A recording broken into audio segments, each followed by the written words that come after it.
Hello everyone! Welcome to my mini vlog.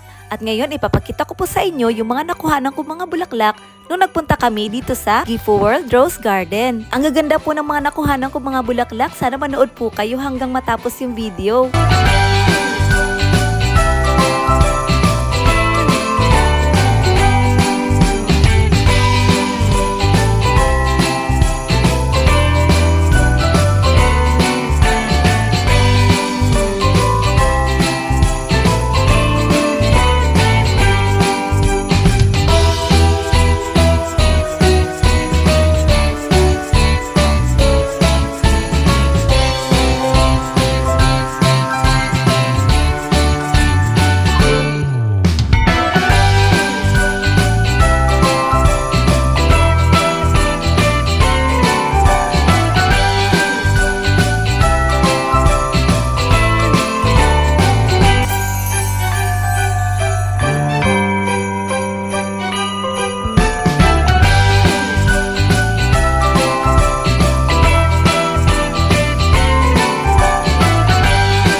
Hanggang dito na lang po. Sana na-relax po kayo at nagustuhan nyo po yung mga bulaklak na pinakita ko dito sa video na to. Maraming salamat po sa panonood. Like, comment, and share po kung nagustuhan nyo yung video na to.